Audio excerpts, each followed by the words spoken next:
এদেশের মানুষের উপর চাপিয়ে দেওয়া কালচারাল ফ্যাসিজমের অংশ। যে কোনো জাতির আইডেন্টিটি বা অস্তিত্ব, আত্মপরিচয় এটি অনেকখানি নির্ভর করে তাদের কালচারের উপর। কোনো জাতিকে বিলীন করে দেওয়ার জন্য, তাদেরকে নিশ্চিহ্ন করে দেওয়ার জন্য, তাদের আত্মপরিচয়কে নষ্ট করবার জন্য তাদের উপর কালচারাল অ্যাটাক, সাংস্কৃতিক আক্রমণ, এটা হলো সবচেয়ে বড় হাতিয়ার। আজকের পৃথিবীতে অস্ত্র দিয়ে যুদ্ধ করে কোনো অঞ্চল, কোনো ভূখণ্ড, কোনো দেশ দখল করাটা যতটা গুরুত্বপূর্ণ, কালচারাল অ্যাটাকের মাধ্যমে, সাংস্কৃতিক আক্রমণের মাধ্যমে কোনো জাতির অস্তিত্বকে নষ্ট করে দেওয়াটা, এটা সাম্রাজ্যবাদীদের অত্যন্ত গুরুত্বপূর্ণ স্ট্র্যাটেজিগুলোর একটি। এবং সেই কারণে গত বহু বছর ধরে এই দেশে মুসলমানরা সংখ্যায় মেজরিটি হয়েও কালচারালে তারা মাইনরিটি হয়ে আছে। সংখ্যায় মুসলমানরা অনেক বেশি থাকা সত্ত্বেও সংস্কৃতিতে মুসলমানদেরকে সংখ্যা লঘু করে রাখা হয়েছে। সেজন্য আমরা কদিন আগেও সেই বাংলাদেশ দেখেছি, যে বাংলাদেশে দাড়ি টুপি পরে মানুষ নির্বিঘ্নে চলাফেরা করতে ভয় পেত।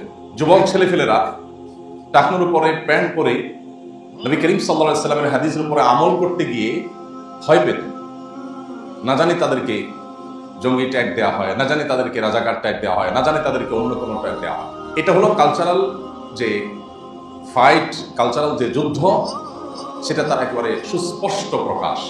বাংলাদেশের প্রতিনিধিরা একজন সচিব ছিলেন সম্ভবত, জনাব আসাফুদ্দৌলা সাহেব, আপনাদের অনেকের মনে থাকবে, অনেক আগে তার একটা বক্তব্য বেশ গোটা দেশে আলোড়ন সৃষ্টি করেছিল। তিনি তখনই উৎসাহ প্রকাশ করেছিলেন যে আমি এই বৃদ্ধ বয়সে দাড়িটুকু পরে বাসা থেকে মসজিদে যেতে আমার ভয় হয় কেন, না জানি আমাকে জঙ্গি হিসাবে চালান দেওয়া হয়, পত্রিকায় কালার করা হয়। এই যে কালচারাল অ্যাটাক, কালচারাল ফ্যাসিজম, এটা পলিটিক্যাল ফ্যাসিজমের চাইতে কোনো ক্রমে কম না। এই ফ্যাসিজম দীর্ঘদিন ধরে মুসলমানদের উপরে চাপিয়ে রাখা হয়েছে। সান্ত্বনার বিষয় হলো, আল্লাহ রাব্বুল আলামিন কোরআনে কারিমে একাধিক জায়গায় একাধিকবার আমাদেরকে বলেছেন, ইউরিদুনা লিইউতফিউ নূরাল্লাহ, তারা আল্লাহর আলোকে নিভিয়ে দেওয়ার চেষ্টা করে।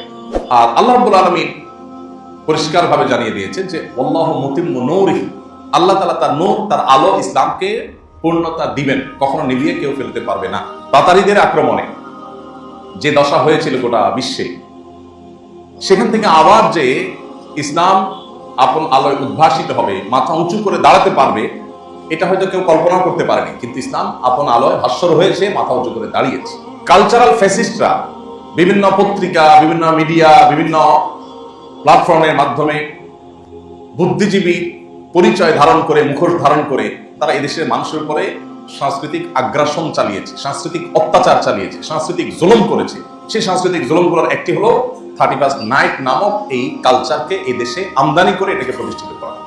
এই কালচারের সাথে এদেশের মানুষের ভাষা, এ অঞ্চলের মাটি ও মানুষ, এ অঞ্চলের ধর্ম, কোনো কিছুর কোনো ন্যূনতম সম্পর্ক, কিন্তু সেটাকে এমনভাবে প্রতিষ্ঠিত করা হয়েছে যে 31st নাইট যেন এদেশেরই একটা কালচার। এইভাবে ভিনদেশি কালচার আমাদের দেশে আমদানি করা হয়েছে কোনো ক্লু ছাড়া। ধর্ম এটা একটা কালচারের উৎপত্তি স্থল। ধর্ম থেকে কালচার মানুষ ধারণ করে। প্রত্যেকটা অঞ্চলের মানুষের কিছু মাটি এবং মানুষের কিছু কালচার থাকে। ইসলাম মাটি এবং মানুষের কালচারকে যতক্ষণ পর্যন্ত কোরআন সুন্নাহর সাথে সাংঘর্ষিক না হয়, সেটাকে ইসলাম স্বাগতম জানায়, নিষেধ করে না।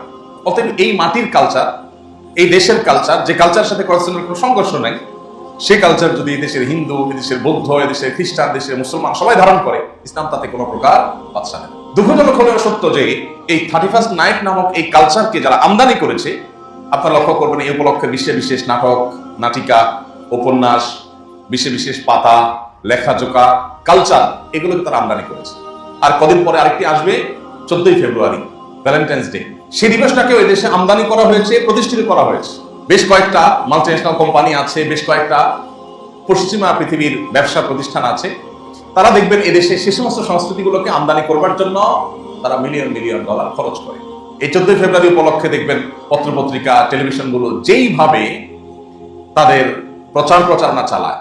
আমি শুধুমাত্র একটা এক্সাম্পল প্রায় দিয়ে থাকি, ওয়াজ মাহফিল, এটা এই মাটির কালচার, এই দেশের কালচার। এটা আরবে নাই, এটা অন্যান্য মুসলিম কান্ট্রিগুলোতেও নেই, এটা এই মাটির কালচার। এই ভারতবর্ষের, এই অঞ্চলের কালচার, বাংলাদেশ, ভারত, পাকিস্তান, এই অঞ্চলের মুসলমানদের কালচার হলো ওয়াজ মাহফিল। এই ওয়াজ মাহফিলের কালচারের বয়স কত? 2-10-20 বছর। শতাধিক বছর ধরে, শত শত বছর ধরে বরং এদেশে ওয়াজ মাহফিলের কালচারটা প্রতিষ্ঠিত আছে।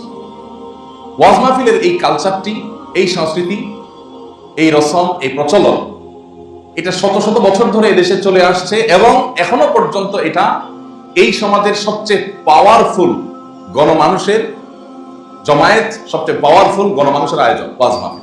একটা ওয়াজ মাহফিল আয়োজন করার জন্য সামান্য একটু প্রচেষ্টা করে আয়োজন করে ফেলে যে কোনো এলাকার মানুষ, সেখানে হাজারো লাখো মানুষ সমবেত হয়, সবাই যার যার পকেটের টাকা খরচ করে আসে। একটা ছোট্ট মেলা সামলাতে গিয়ে থানা পুলিশ হিমশিম খেয়ে যায়। লাখো মানুষের ওয়াজ মাহফিল সামলাতে গিয়ে কোনো পুলিশের প্রয়োজন হয় না। এটা হলো ওয়াজ মাহফিলের সংস্কৃতি, কালচারের সৌন্দর্য। কিন্তু আমাদের মিডিয়াগুলোতে, টেলিভিশন চ্যানেল, পত্র পত্রিকাগুলোতে আপনি বাংলাদেশের মাটি এবং মানুষের এই সংস্কৃতি নিয়ে তেমন কোনো নিউজ রিপোর্ট, পজিটিভ উপস্থাপন আপনি দেখতে পাবেন না, নেগেটিভটা পাবেন।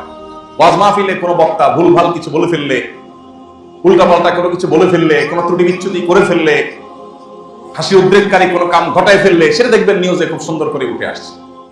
কিন্তু সেখানকার পজিটিভ জিনিসগুলো উঠে আসছে না।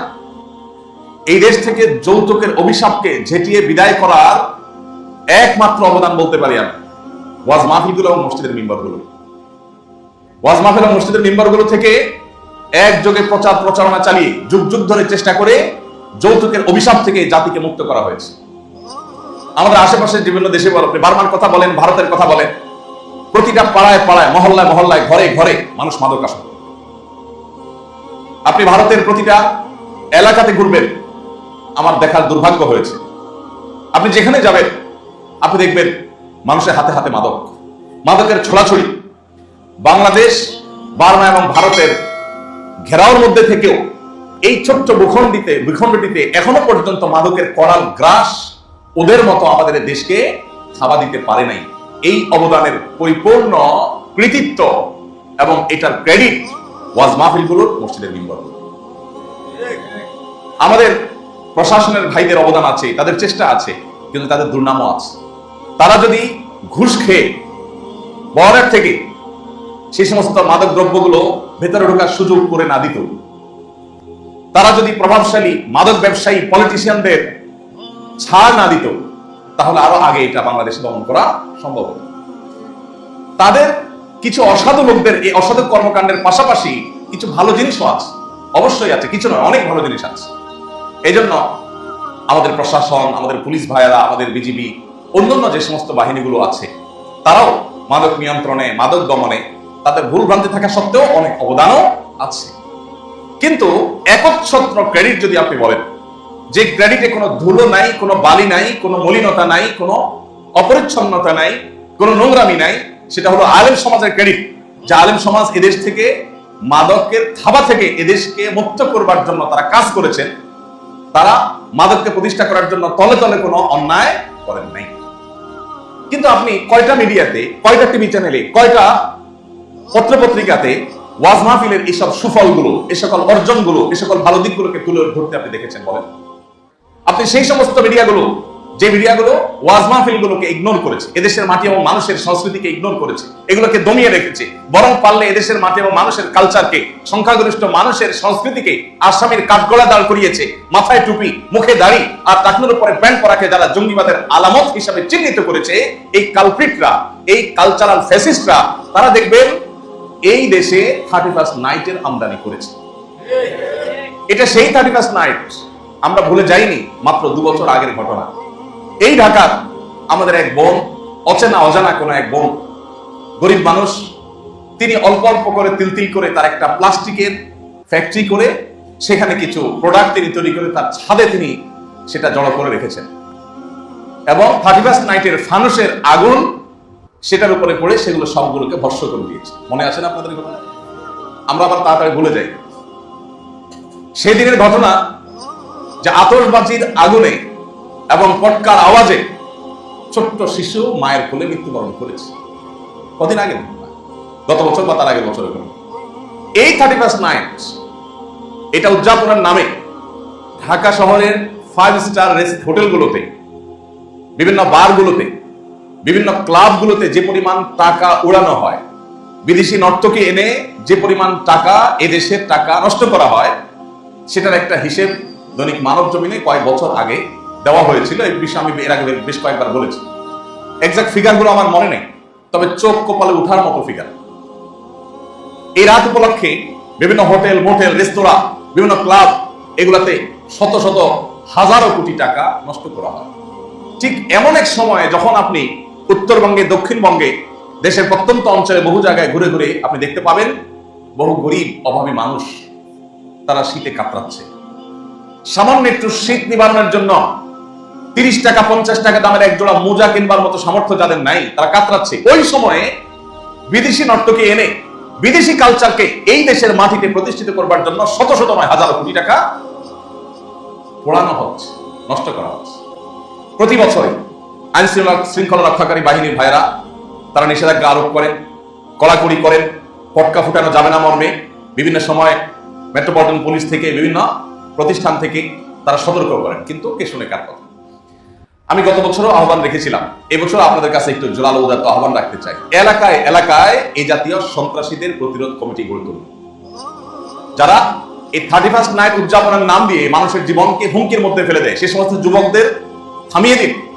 এই বছর বিশেষ করে পটকা ফুটানো, আতশবাজি করা, এটা পরিষ্কারভাবে নিষিদ্ধ ঘোষণা করা হয়েছে। পুলিশের তরফ থেকে পরিষ্কার নিষেধাজ্ঞা ঘোষণা করা হয়েছে, প্রতি বছরই করা হয়।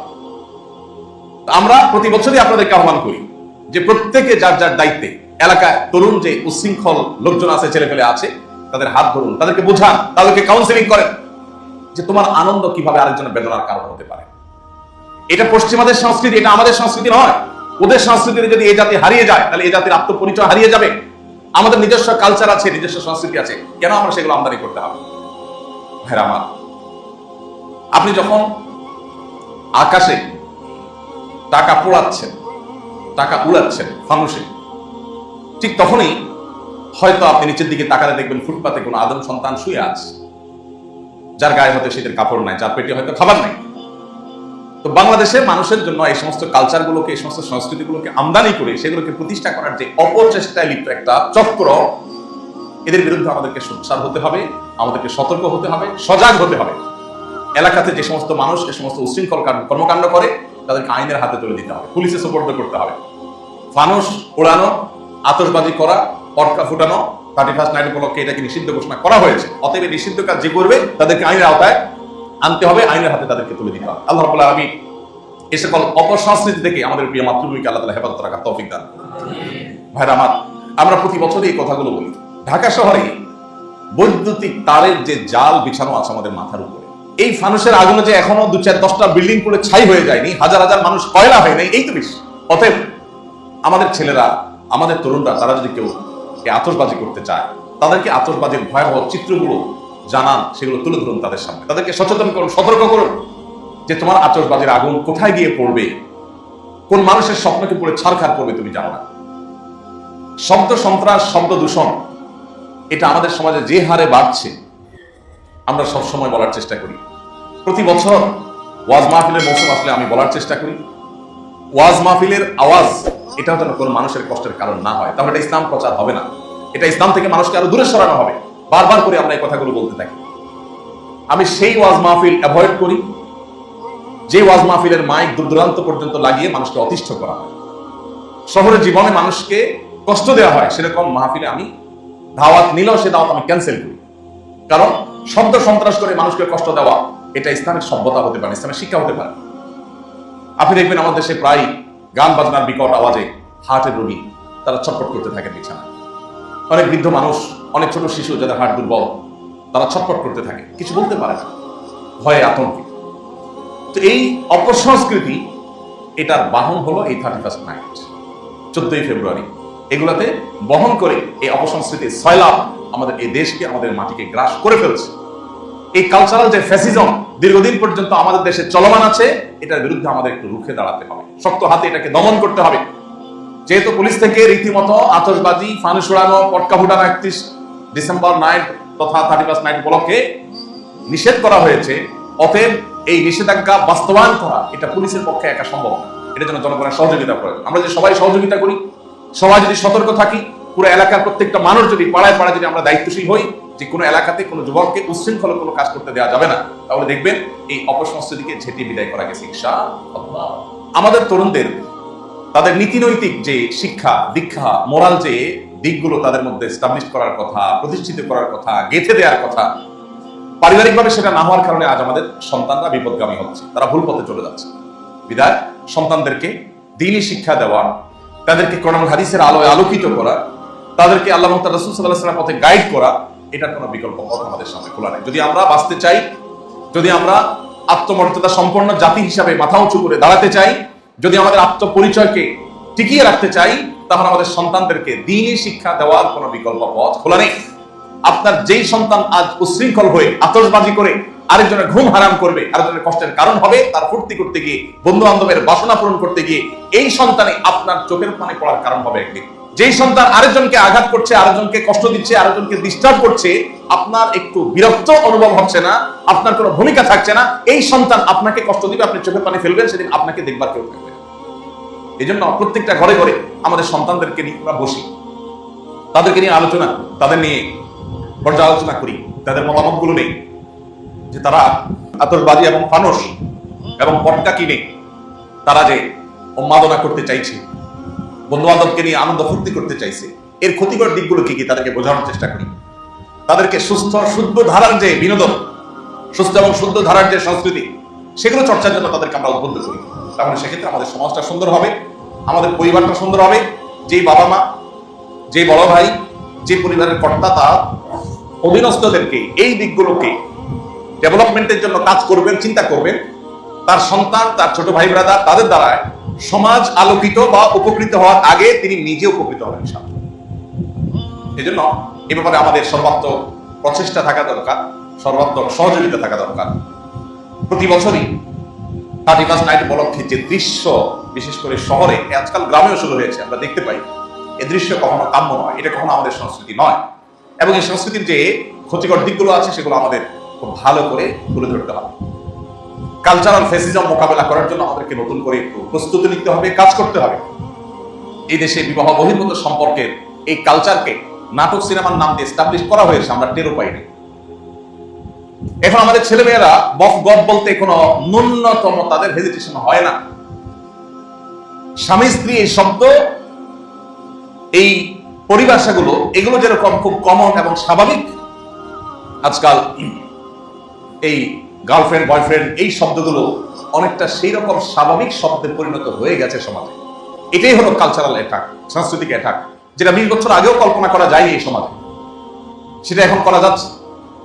এগুলো যারা আমদানি করেছে, তাদের দেখানো নাটক, সিনেমা, নোবেল, উপন্যাস, এগুলো আপনার আমার মতো অনেক মানুষ হয়তো উপভোগ করেন। তিনি জানেন না যে তাকে এর মধ্য দিয়ে বিষ প্রয়োগ করা হচ্ছে, যে বিষের বিষাক্ত ছোবলে তাকে, তার পরিবারকে, তার পরিবার ব্যবস্থাপনাকে, তার সন্তানদেরকে ধ্বংস করে অলরেডি ছেড়েছে। এই জন্য এই সাংস্কৃতিক আগ্রাসন, এটা টোল হিসাবে যে সমস্ত মিডিয়াগুলো ব্যবহার করা হচ্ছে, এদেরকে চিনে রাখতে হবে।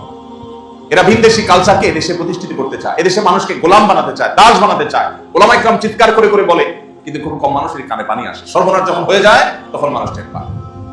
আল্লাহ রাব্বুল আলামিন আমাদের প্রিয় স্বদেশকে সকল প্রকার আগ্রাসন থেকে, রাজনৈতিক আগ্রাসন, সাংস্কৃতিক আগ্রাসন, অর্থনৈতিক আগ্রাসন, সকল প্রকার আগ্রাসন থেকে আল্লাহ তাআলা হেফাজতে রেখে আমাদের প্রিয় স্বদেশকে আপন আলোয় নিজস্ব স্বকীয়তা নিয়ে মাথা উঁচু করে দাঁড়াবার তৌফিক দান করুন।